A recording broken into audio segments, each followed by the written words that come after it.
सियासी मंजरनामे में भी सबसे पहले कप्तान हैं जिन्होंने सुप्रीम कोर्ट से पनामा केस का फैसला जल्द सुनाने की दरख्वास्त कर डाली है। इमरान खान कहते हैं मुल्क नाजुक सूरत हाल में है, फैसला जल्द आना चाहिए ताकि कौम आगे बढ़ सके। मीडिया के गुफ्तगू में तहरीक इंसाफ ने कहा कि लंदन फ्लैट उन्होंने 11 साल क्रिकेट खेल कर खरीदा। ये लोग अपने मोहल्लात मेरे फ्लैट को एक जैसा करार दे रहे हैं। हुकूमत पर तनकीद करते हुए खान साहब ने कहा कि दोनों भाई मासूम शक्लें बनाकर कौम को बेवकूफ बना रहे हैं। सारे मुजरिम इकट्ठे हो गए, वजीर आजम और वजीर दिफा के आकामे निकल आए। अब वजीर आजम को इस्तीफा देना ही होगा। क्रिकेटर्स पाकिस्तानी थे, सारों के बाहर फ्लैट थे, यानी इंग्लैंड के अंदर थे, क्योंकि हम वहां क्रिकेट खेलते थे 6 महीने। तो हम वहां से जो पैसा कमाते थे बजाय किराए की जगह लेने की, सबके फ्लैट थे वहां। तो एक खिलाड़ी 60 लाख रुपए का फ्लैट लेता है, 11 साल तब वो क्रिकेट खेल चुका होता है, दुनिया का नंबर 1 ऑलराउंडर होता है। उसको किससे मुकाबला कराया जा रहा है?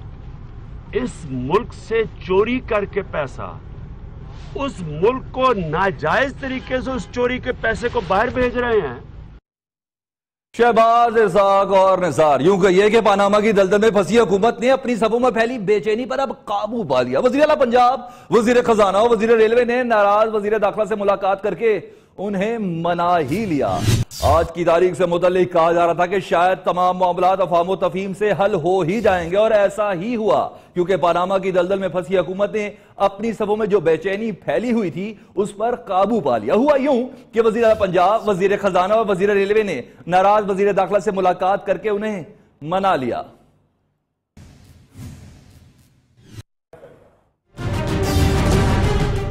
पनामा के भंवर में हचकोले खाती हुक्मरान लीग ने अपनी सफों में दौड़ती बेचैनी पर काबू पा लिया। निसार की जानसारी पर लहराता शक का साया दम तोड़ गया। पंजाब के खादिम आला, खजाने और रेलवे के वजीर ने वजीर दाखिला से मुलाकात की। शहबाज शरीफ का इसरार था कि पार्टी के अंदरूनी इख्तलाफात को मीडिया पर न लाया जाए।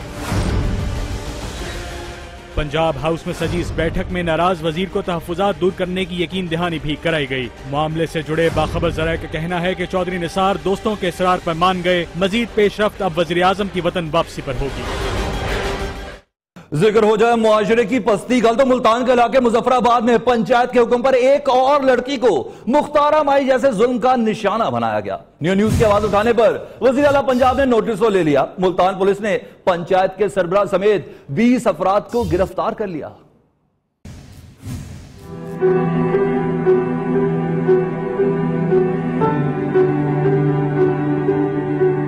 वही कहानी, वही बेबसी और वही शर्मनाक दास्तां। जालिम पंचायत ने हवा की एक और बेटी का नसीब मुख्तारा माई जैसा लिख दिया।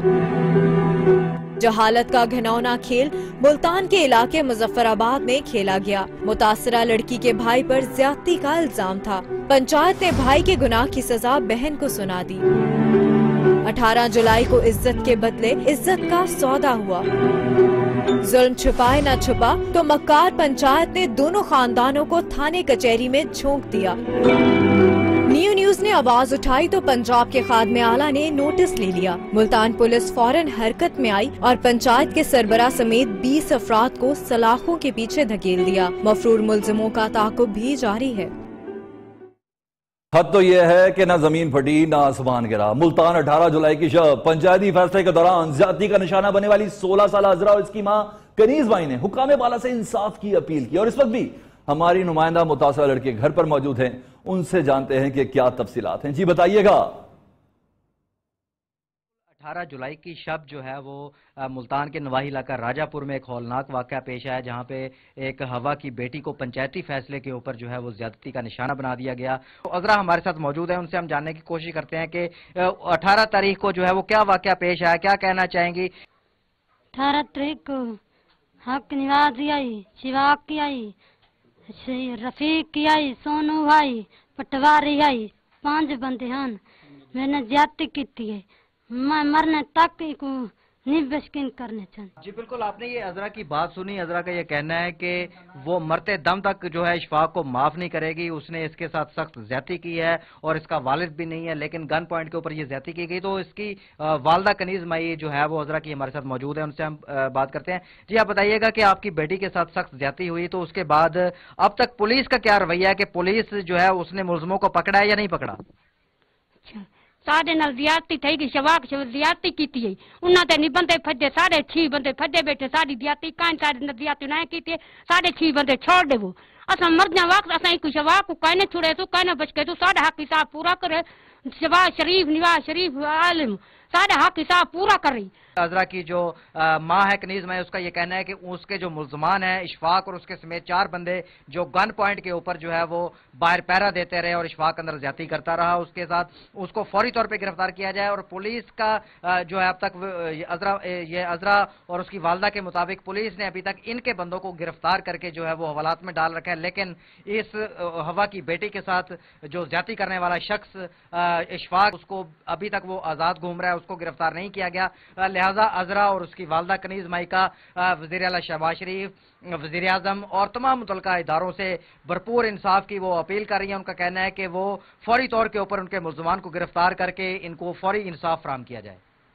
जब तक इंसाफ ना मिले इमरान अर्शद आप इस मामले पर नजर रखिएगा। बहुत शुक्रिया आपका। कोई शक नहीं कि दौरे आजम में भी कुछ वाकयात ऐसे होते हैं जो जमाना जालियत की याद ताजा करते थे, जैसा कि फैसलाबाद तानलावाला में थाना खुरमोजा खाई का डिब्बे में पानी के तनाजे पर फायरिंग से जख्मी होने वाले मजीद 2 अफराद अस्पताल में दम तोड़ गए। जहां बक होने वाले अफराद की तादाद यूं 5 होगी, जबकि 2 अफराद की हालत अभी भी तशवीशनाक बताई जाती है। मजीद जानते हैं, बात करते हैं फैसलाबाद में मौजूद ब्यूरो चीफ शाहिद अली से। शाहिद अली, पानी तो अब भी बह रहा होगा, कितनी जिंदगियां चली गई?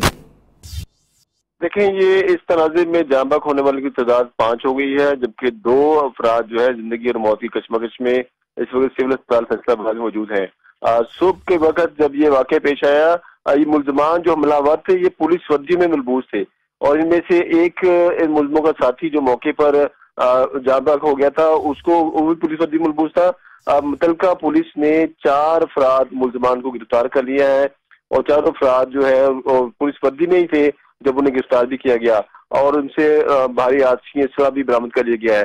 ये कहा जा रहा है कि पानी के साथ साथ इनका अराजी का भी तनाजा था। इससे पहले भी ये इनके जो आपस में जो कत्ल हो चुके 2 कत्ल, इससे पहले जब इन दोनों ग्रुपों के दरमियान फायरिंग हुई थी 2 माह पहले, उस वक्त भी 2 कत्ल हुए थे।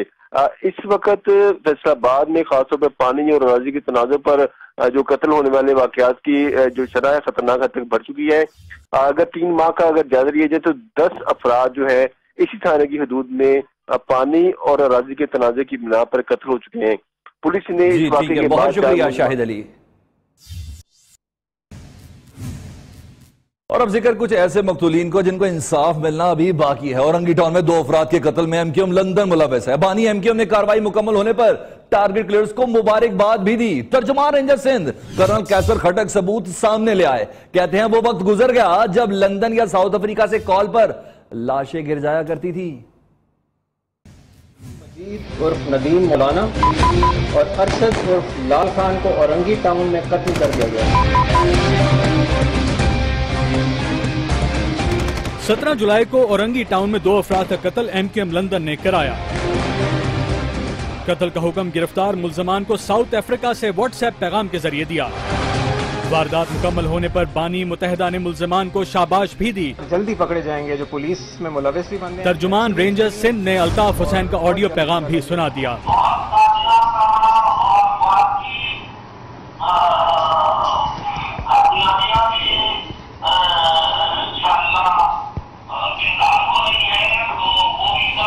कर्नल कैसर खटक का कहना था कि अब वो वक्त गुजर गया कि एक कॉल पर कराची बंद हो जाता था। उन शरपसंद अनासिर को पाकिस्तान रेंजर सिंध का ये पैगाम देना चाहता हूं कि अब वो वक्त गुजर गया है जब एक ऑर्डर पर वहां से यहां लाशें गिर जाया करती थी। तर्जुमान रेंजर सिंध का मजीद कहना था कि मुल्जिम सिक्योरिटी इदारों के खिलाफ वॉल चौकिंग में भी मुलव्वस हैं। कराची में कार्रवाइयां करने के लिए कलअदम तंजीमें अफगानिस्तान से ऑपरेट हो रही हैं। दूसरी जानिब मुस्तफा ने कमाल की स्टेटमेंट दी है। पाक सरजमीन पार्टी के सरबराह मुस्तफा कमाल ने कहा है कि फारूक सत्तार एमक्यूएम लंदन का सियासी विंग चला रहे हैं। एमक्यूएम पाकिस्तान दरअसल मुत्तहिदा लंदन का सियासी विंग है। फारूक सत्तार तौबा करे तो हम उनके साथ खड़े हैं। तौबा करने वालों के लिए हमारे दरवाजे खुले हैं। जो लोग एमक्यूएम को जिंदा रखना चाहते हैं अपनी जाती पर्स एंड प्रिविलेजेस के लिए, बेसिकली वो अल्ताफ हुसैन को और उनकी खराफात को जिंदा रखना चाहते हैं। और जब तक ये एमक्यूएम का नाम रहेगा, कराची में कत्ल व गारतगरी खत्म नहीं होगी, मासूम लोगों का खून बहना बंद नहीं होगा। दूसरी तरफ एक और मामला भी हल होने के करीब है। पुलिस पर हमलों में कौन सा ग्रुप मुलविस है, रेंजर्स ने बिलाखिर पता चला लिया है। दहशतगर्द जल्द रेंजर्स की गिरफ्त में होंगे। मुल्जिमान की गिरफ्तारी तक रेंजर्स ट्रैफिक पुलिस एहलकारों को तहफ्फुज देगी। यूं कल से शहर के हर अहम सिग्नल पर ट्रैफिक पुलिस एहलकारों की हिफाजत के लिए रेंजर्स तैनात होगी। इसी अहम इकदाम पर बात करते अपने नुमाइंदे नसीम आदिल से। नसीम आदिल, एक मुश्किल फैसला है, लेकिन कब तक मुकम्मल होगा? देखिए, इससे पहले भी पाकिस्तान रेंजर्स टीम ने कराची में अमन अमान के क़याम में काफी अहम किरदार अदा किया है। और रेंजर दराए का ये कहना है कि कराची में जो पुलिस पर हमले हो रहे हैं उसमें जो गिरोह मुलविस है उसका हमने सुराग लगा लिया है और बहुत जल्द जो मुल्ज़मान है वो पुलिस की रेंजर की गिरफ्त में होंगे। रेंजर दराए का कहना है कि जो कराची में जो ट्रैफिक पुलिस पे हमले हो रहे हैं उस हवाले से जो इस कल जो इजलास हुआ अमन अमान का जिसमें डीजी रेंजर ने उसकी हिदायत की थी, उसमें ये फैसला किया गया है कि जिन जिन मुकामात पे ट्रैफिक पुलिस के एहलकार मौजूद होते हैं वहाँ पे रेंजर्स के एहलकार भी ड्यूटी अंजाम देंगे ताकि उनकी सिक्योरिटी का जो मसला है वो हल हो सके। जी, बहुत शुक्रिया नसीम आदिल। कहते हैं ना, सांप का डसा रस्सी से भी डरता है, और यहां तो रस्सी भी मौजूद नहीं, अगले लूट के चले गए। जी हां, कराची में स्ट्रीट क्रिमिनल्स की बगैर असला दिखाए एक और वारदात। इस बार गुलशन इकबाल में 6 डाकुओं ने फास्ट फूड की दुकान लूट ली। मुलजिमों ने लम्हों में वारदात की और फरार।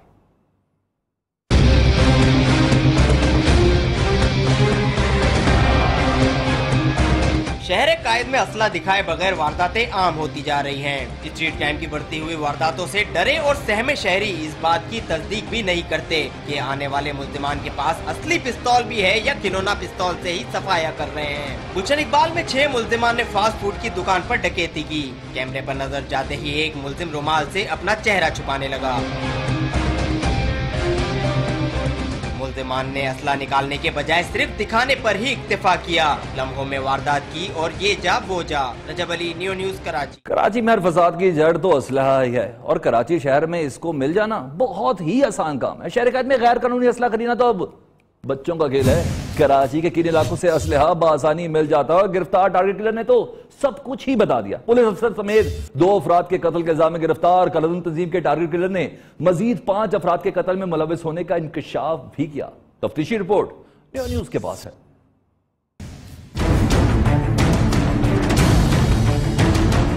न्यू कराची सनती एरिया से गिरफ्तार कलदम सिपाही साहबा के टारगेट किलर के सनसनीखेज इंकशाफात। तफ्तीशी रिपोर्ट के मुताबिक मुल्जिम इब्राहिम दहशतगर्दी के लिए बनारस और लियारी से असला खरीद कर लाता था। मुल्जिम ने बताया कि वो न्यू कराची गोदरा में फसादात के दौरान कलदम तंजीम के कारकुनों को भी असला सप्लाई करता रहा। तफ्तीशी जराये के मुताबिक मुल्जिम को पुलिस अफसर समेत 2 अफराद के कत्ल में मुलविस होने पर गिरफ्तार किया गया। ताहम उसने दौरान तफ्तीश मजीद 5 अफराद के कत्ल में भी मुलविस होने का एतराफ किया। मुल्जिम 4 साल तक न्यू कराची और अतराफ में भत्ता वसूली करता रहा। इसके साथियों में शौकत रवान, मुरसलीन पाया, उमर घोड़ा और अब्दुल रज़ाक गोंगला समेत दीगर शामिल हैं। रजब अली, नियो न्यूज़, कराची। कराची की सेंट्रल जेल से कैदियों को किसने और कैसे फरार कराया, नियो न्यूज़ ने इसकी तफसीलात भी हासिल करी। जराये ने इंकशाफ किया है कि सेंट्रल जेल से कैदियों के फरार में 7 मुल्जिमान ने किरदार अदा किया। मुल्जिमान जुबैर अयूब और अजहरुद्दीन ने कैदियों को भगाने की मंसूबाबंदी की। यह तमाम मामला कैसे तय पाया, नसीम आदिल शेयर करेंगे।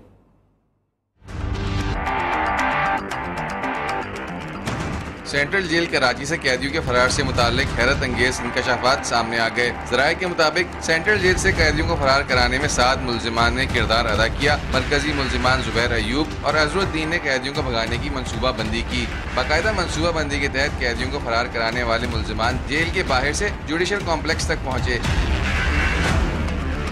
मुल्जिमान शेविंग किट, जेल की सलाखें काटने वाले आलात और कपड़े अपने हमरा लाए थे। मुल्जिमान ने जेल से निकलने के बाद कराची से हरीपुर तक का सफर किया। कानून नाफिज करने वाले इदारों को फरार कैदियों के अलावा इन दोनों सहूलतकारों की भी तलाश है। मरकजी मुल्जिम अजहरुद्दीन मोहम्मद अहमद उर्फ मुन्ना का मामू है। दोनों मुल्जिमान कत्ल के मुकदमे में जमानत पर हैं। Naseem Adil, neo news, Karachi. कल तक मामला तय नहीं हो रहे थे, आज टेबल पर बैठे और सब कुछ तय हो गया। या यूं कहिए कि हुकूमत ने ऑयल टैंकर मालकान की जिद के आगे घुटने टेक दिए। ऑयल टैंकर मालकान की हड़ताल खत्म हो गई और मुल्क में पेट्रोल का बहरान भी टल गया। तनख्वाहों और मराद में इजाफे पर ड्राइवर और क्लीनरों ने खूब जश्न मनाया।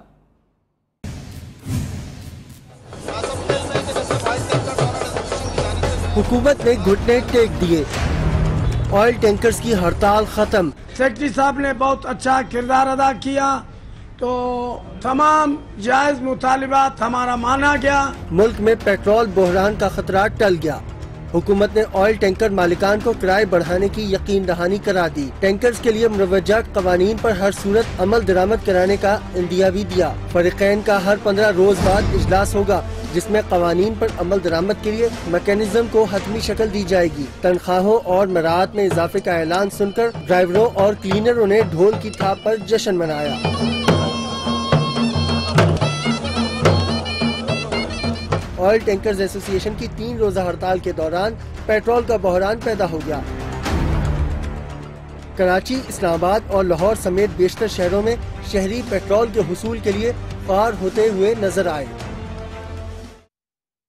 मामला तो हल हो गया, लेकिन बहरान अभी बाकी है, क्योंकि ऑयल टैंकर एसोसिएशन की हड़ताल खत्म होने के बाद शहर में सूरत हाल मामूल पर आने में अभी कुछ वक्त लगेगा। मुख्तलिफ इलाकों में पेट्रोल पंप तो खुलना शुरू हो गए हैं। कराची का क्या हाल है, बात करते हैं अपने नुमाइंदे कामरान सुहेल से। जी कामरान सुहेल, बताइएगा। देखिए, आज जो है वो मुज़ाकरात हुए हुकूमत के दरमियान, ओगरा के दरमियान और ऑयल टैंकर एसोसिएशन के दरमियान। इस कामयाब मुज़ाकरात के बाद जो है वो आवाम ने कुछ सुख का सांस लिया। कल से जो सूरत हाल पेश आई थी, पेट्रोल पंप बंद हो गए थे, शहरियों ने जो है वो पेट्रोल डलवा लिए थे, लेकिन आज जो है वो शहर के बेशतर पेट्रोल पंप जो है चूँकि बंद थे। कहा यह गया तकरीबन 80% पेट्रोल पंप शहर के बंद थे, लेकिन इस सूरत हाल के बाद जब इत्तला मिली कि मुज़ाकरात कामयाब हो गए तो पेट्रोल की तरसील जो है वो मामूल के मुताबिक आई। लेकिन अभी भी मुकम्मल तौर पर यह बहरान टला नहीं है। शहर के बेशतर इलाके हैं जहां पर अभी भी जो वो पेट्रोल की जो तरसील थी, जिनका पेट्रोल पंप में पेट्रोल खत्म हो गए, वो अभी खुले नहीं है। लेकिन मैं जिस पेट्रोल पंप के साथ मौजूद हूँ, अब से कुछ देर पहले यहाँ पर जो है वो टैंकर आया था, उसने जो है वो पेट्रोल पंप जो की टैंकी है उसको फिल किया, जिसके बाद जो है वो यहाँ पर जो है वो पेट्रोल की तरसील शुरू हो चुकी है। शहरियों को पेट्रोल मिलना शुरू हो चुका है। यही सूरत हाल शहर की दीगर इलाकों की भी है। कुछ जगह पर जो है वो पेट्रोल पंप अभी भी बंद है, लेकिन कुछ जगहों पर पेट्रोल पंप खुल चुके हैं और शहरी जो है वो अब अपनी पेट्रोल डलवा रहे हैं। जी बहुत शुक्रिया कामरान। एक और हादसा भी है जो होते होते रह गया। साहिवाल के करीब एलपीजी से भरा कंटेनर हादसे का शिकार हो गया। इतला मिली, मोटरवे पुलिस भी जाए वकूआ पर पहुंची और कंट्रोल संभाल लिया। खुशकिस्मती से कोई नुकसान नहीं हुआ। ऑयल टैंकर्स के बाद एलपीजी से भरा कंटेनर उलट गया। हादसा साहिवाल के करीब पेश आया। तेज रफ्तार कंटेनर बेकाबू होकर सड़क से उतरा और रेलवे फाटक के बिल्कुल करीब पहुंचकर रुक गया। इतला मिलते ही मोटरवे पुलिस जाए हादसा पर पहुंच गई। किसी भी बड़े हादसे से बचने के लिए रेलवे ट्रैक को बंद कर दिया गया, जिससे ट्रेनों की आमदोरफ्त मुअत्तल हो गई। न्यूज़ 6 में इस ब्रेक के बाद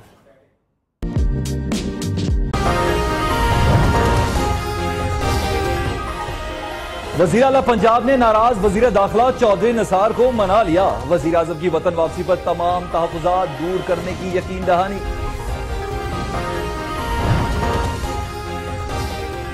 सुप्रीम कोर्ट से दरख्वास्त है, पनामा का फैसला जल्द करें। इमरान खान कहते हैं सारी हुकूमत वज़ीर आज़म की करप्शन बचाने में लगी हुई है।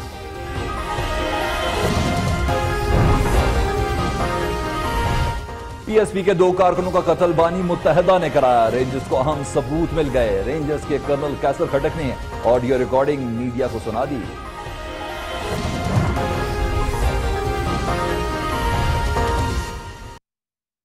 Welcome back. जिक्र करें अदालती मामलात का तो सुप्रीम कोर्ट ने तहरीक इंसाफ के जहांगीर तरीन से ऑफशोर कंपनी से मुतालिक 5 सवालात का जवाब तलब कर लिया। चीफ जस्टिस ने रिमार्क दिया कि आज जहांगीर तरीन का केस है, कल किसी और रुकने पार्लियामेंट का केस आ जाएगा। यह सिलसिला कहीं जाकर रुकना चाहिए। इस्लामाबाद से जहांजेब अब्बासी।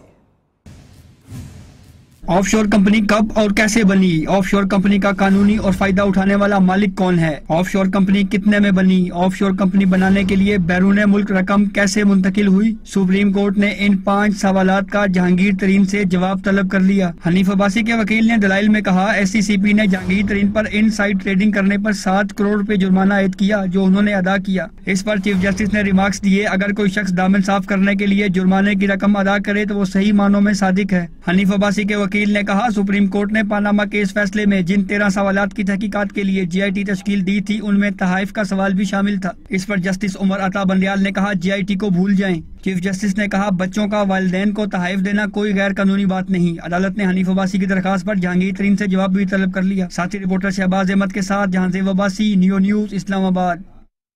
जबकि जहांगीर तरीन आयली केस की समाअत के मौके पर एक बार फिर नून लीगी और तहरीक इंसाफ के रहनुमाओं ने एक दूसरे पर तनकीद के खूब तीर बरसाए। तहरीक इंसाफ के फवाद चौधरी कहते हैं कि हनीफ अब्बासी का बचना मुश्किल है, जबकि मुस्लिम लीग नून के दानियाल अजीज ने इमरान खान को मसाइल की जड़ करार दिया। साद बिन अल्ताफ। जहांगीर तरीन नाअहली केस की समाअत के मौका पर मुस्लिम लीग नून और तहरीक इंसाफ के रहनुमाओं ने एक दूसरे पर खूब तनकीद की। रहनुमा तहरीक इंसाफ फवाद चौधरी ने कहा कि हनीफ अब्बासी सुप्रीम कोर्ट में झूठ बोलने और गलत हल्फनामा जमा कराने पर 7 साल के लिए जेल जाएंगे। आप सुप्रीम कोर्ट के सामने या किसी भी अदालत के सामने जाली कागजात पेश नहीं कर सकते।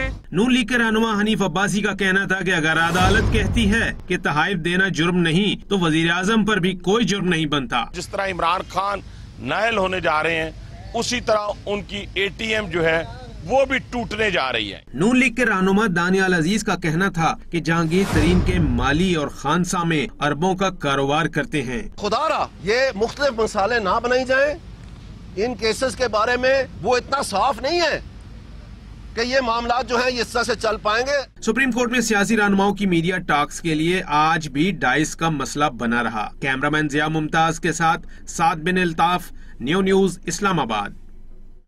हद तो यह है कि आजकल सब लोग मां कर रहे हैं। पहले पनामा, फिर हंगामा और अब अकामा की हलचल। वज़ीर आज़म नवाज शरीफ, ख्वाजा आसिफ के बाद वफाकी वजीर बराए मनसूबाबंदी एहसन इकबाल का अकामा भी सामने आ गया। जब सवाल पूछा गया, एहसन इकबाल साहब ये क्या है, कहते हैं अकामा सामने आने का कोई अफसोस नहीं, हर किसी की ख्वाहिश होती है मदीना में ज्यादा से ज्यादा वक्त गुजारे।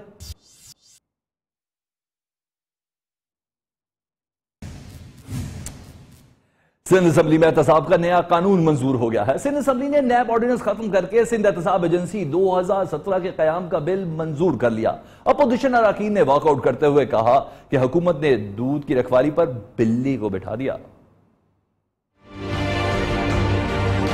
सिंध असम्बली ने नैब ऑर्डिनेंस खत्म करके सिंध एहतसाब एजेंसी 2017 के कयाम का बिल मंजूर कर लिया। बिल निसार खोड़ों ने पेश किया। वजीर आला सिंध सैयद मुराद अली शाह का कहना था कि वो भी हर तरह की कानून साजी के अहल हैं। खैबर पख्तूनख्वा असम्बली भी नैब कानून बना चुकी है। अपोजिशन हमारी नीयतों पर शक न करे। ये कैसे आप कहते हैं कि हम कानून साजी नहीं कर सकते?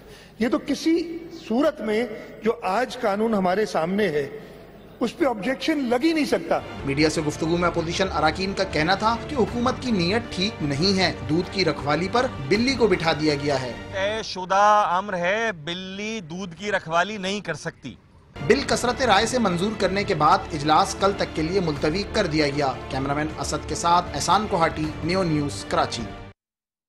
लियाकताबाद में गिदे वाली इमारत का मुकदमा तो दर्ज कर लिया गया, लेकिन 10 रोज गुजरने के बावजूद मालकान को ताहाल कानून के शिकंजे में नहीं लिया जा सका। कानूनी माहिरीन कहते हैं कि सिर्फ इमारत के मालकान ही नहीं, सिंध बिल्डिंग कंट्रोल अथॉरिटी के जिम्मेदारान के खिलाफ भी कार्रवाई होनी चाहिए। जुनेद शाह बताएंगे।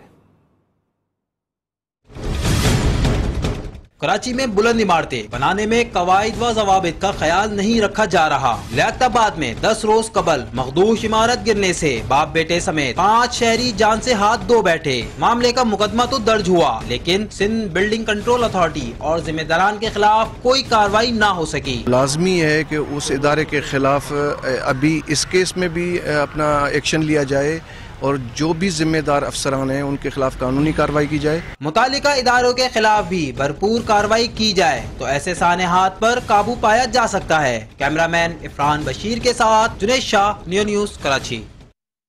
पंजाब हायर एजुकेशन कमीशन ने सरगोदा यूनिवर्सिटी में पंजाबी, अरबी और फारसी के शोबे बंद करने, प्रोफेसर की यूनिवर्सिटी में दाखिला बंद करने और रजिस्ट्रार की गैर कानूनी तकर्री के बारे में वाइस चांसलर से 3 रोज में रिपोर्ट तलब कर ली है। तफसीलात जान लेते हैं अपने नुमाइंदे राशिद मंजूर से। जी राशिद मंजूर, ये मामला है क्या?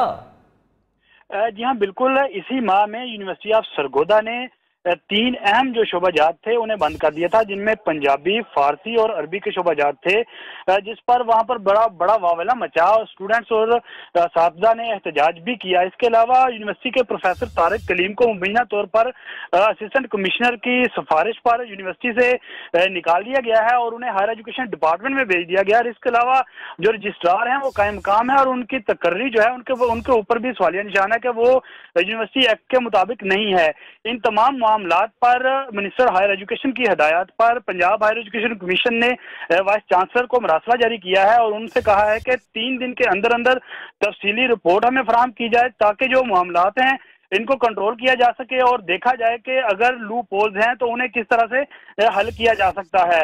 अब इस हवाले से यूनिवर्सिटी के जराए कहते हैं कि वाइस चांसलर यूनिवर्सिटी में बहुत सारे ऐसे अनासर हैं और ग्रुप हैं जिनके आगे बेबस हैं और वो ब्लैकमेल हो रहे हैं, जिनकी वजह से वो अंडर प्रेशर होकर ये तमाम रिपोर्ट जरूर तलब कर ली गई है। बहुत शुक्रिया राशिद मंजूर।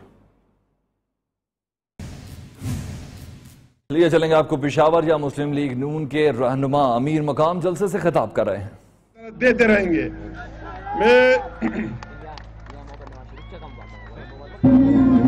मियां मोहम्मद नवाज शरीफ, इंजीनियर अमीर मकाम साहब,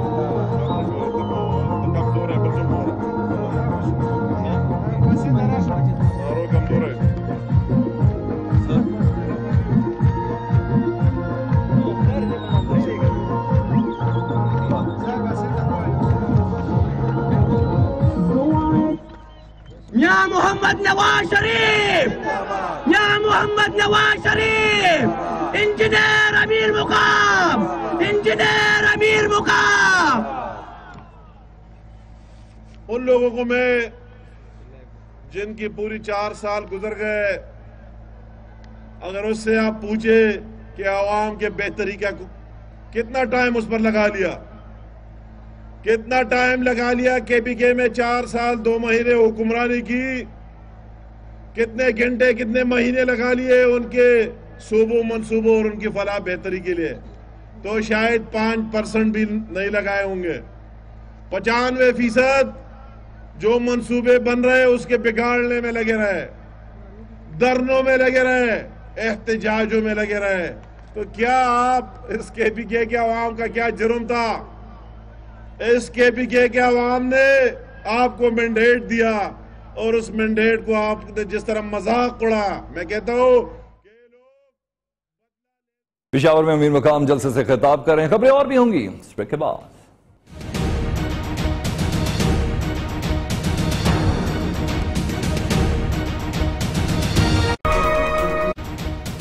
वेलकम बैक। सुप्रीम कोर्ट के हुक्म पर शारा पाकिस्तान पर वाक़िया इस्लामिक सेंटर 7 साल बाद बहाल हो गया।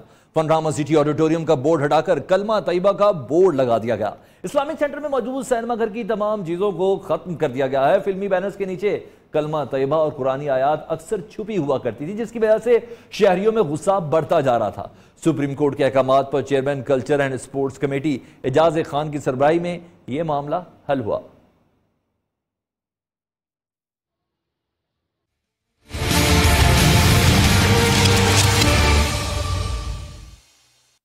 पाकिस्तान क्रिकेट टीम के हेड कोच मिकी ऑर्थन ने हाई परफॉर्मेंस कैंप ज्वाइन कर लिया, जहां इन्होंने नौजवान खिलाड़ियों की ट्रेनिंग के हवाले से खुसूसी लेक्चर्स दिए। नौजवान क्रिकेटर्स पर मुश्तमिल high performance camp national cricket academy Lahore में जारी है। हेड कोच मिकी ऑर्थन ने दूसरे कोचिंग स्टाफ के हमरा ECC ग्राउंड LCC ग्राउंड के सेशन में शिरकत की, जिसमें उन्होंने क्रिकेटर्स को लेक्चर भी दिया, जिसमें मिकी ऑर्थन का फोकस फिटनेस को बेहतर बनाने पर था।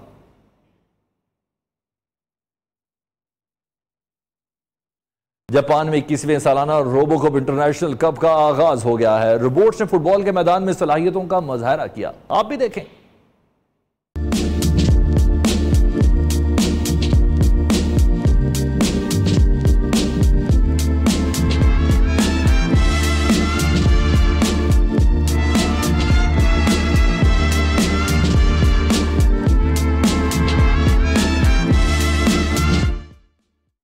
एंटरटेनमेंट की दुनिया से खबर यह है कि पाकिस्तान का सबसे ज्यादा पसंद किया जाने वाला म्यूजिक शो आइंदा माह अगस्त में रिलीज होगा। कोक स्टूडियो के सीजन 10 में पहली बार रॉक मौसीकी की रानी फौजिया मुजाहिद शायकीन के कानों में रस घोलेंगी, जबकि नामवर सिंगर अहमद जहांजेब इस बार भी अपनी आवाज का जादू जगाएंगे। कोक स्टूडियो 10 साल की तकमील का संगे मील अबूर करने वाला वाहिद म्यूजिक प्रोग्राम है जिसने इस अरसे में कामयाबी के साथ पाकिस्तान में मौसीकी को असर नौ मुतय्यन किया। इसलिए तो Coke studio sound of nation बन गया। कोक स्टूडियो के सीजन 10 में पहली बार फौजिया मुजाहिद भी परफॉर्म करेंगी जो बॉलीवुड और लॉलीवुड फिल्मों में प्लेबैक सिंगिंग कर चुकी हैं। सीजन 9 में शानदार परफॉर्मेंस देने वाले मशहूर मारूफ अहमद जहांजेब इस साल भी कोक स्टूडियो का हिस्सा होंगे।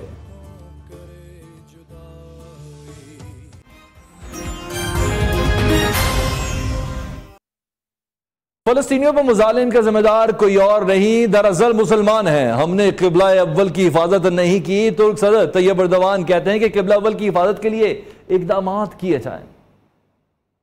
Eğer bugün İsrail askerleri çok basit hadiseleri bahane edip pervasızca Mescid-i Aksa'nın bahçesini postallarıyla kirletiyor, orada kolayca Müslüman kanı döküyorlarsa bunun sebebi bizlerin Kudüs'e yeteri kadar sahip çıkmıyor oluşumuz. Biz Müslümanlar için mübarek beldelerimizi korumak imkan değil, iman meselesi.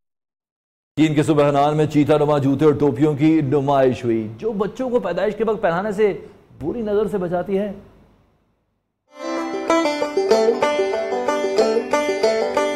चीन के सूबे हनान में 2000 पुरानी मनाई जाने वाली रिवायत अभी भी कायम। पैदाइश के वक्त बच्चों को पहनाए जाने वाले चीता नुमा जूते और टोपियां नुमाइश के लिए रखी गयी।